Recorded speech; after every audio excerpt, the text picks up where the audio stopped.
खऱ्या अर्थाने काही लोक इकडे जातात तिकडे जातात. लोकशाहीमध्ये घटनेचे शिल्पकार डॉक्टर बाबासाहेब आंबेडकरांनी जे संविधान दिलेलं आहे त्या संविधानात प्रत्येकाला अधिकार आहे. त्याच्यामध्ये मी काही टीका टिप्पणी करू इच्छित नाही. परंतु कारण नसताना अलीकडच्या काळामध्ये एक चांगला लोकप्रतिनिधी ज्यांनी नगरसेवक म्हणून पण चांगलं काम केलं, सगळ्यांच्यात मिळून मिसळून राहणारा, सर्व समाजाला एक न्याय देण्याचा प्रयत्न करणारा अशा सुनील टिंगरे असताना त्याला बदनाम करण्याचा प्रयत्न काहींनी त्या ठिकाणी केला. मित्रांनो, मी पण 35 वर्ष राजकीय जीवनात काम करताना कधी कधी कुठलाच मुद्दा राहिला नाही तर मग कुठेतरी कारण नसताना बदनाम करायचं आणि जनमानसामध्ये त्याची प्रतिमा मलिन करण्याचा प्रयत्न करायचा, डागाळण्याचा प्रयत्न करायचा.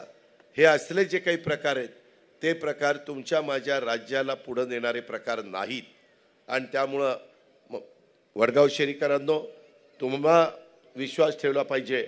मी नेहमी एकंदरीतच अशा प्रकारचे कुठले प्रसंग झाले तर पोलीस खात्याला माझ्या सक्त सूचना असतात की सगळ्यांना नियम सारखे, तिथं कुठल्याही प्रकारे कमी जास्त होता कामा नये अशा प्रकारचा माझा कटाक्षाने प्रयत्न असतो.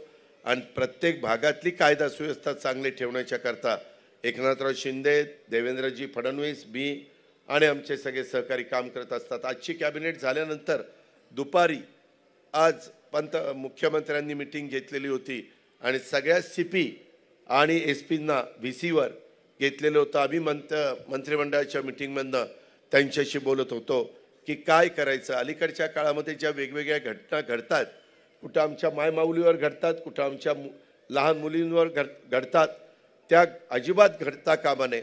त्याकरता पालकांनी काय जबाबदारी घ्यायची, त्याकरता लोकप्रतिनिधी म्हणून आम्ही काय जबाबदारी घ्यायची, सरकार म्हणून आम्ही काय जबाबदारी घ्यायची, पोलिसांनी काय जबाबदारी घ्यायची, त्याकरता कुठले नंबर द्यायचे, त्याच्याकरता मधून पालक आणि शाळेचा स्टाफ म्हणजे शाळा चालक, त्यांनी संस्था चालक, त्यांच्यामध्ये पण दुवा असला पाहिजे.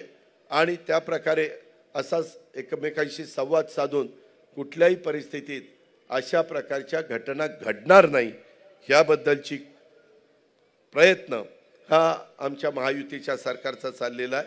त्याबद्दल आपण काळजी करू नका.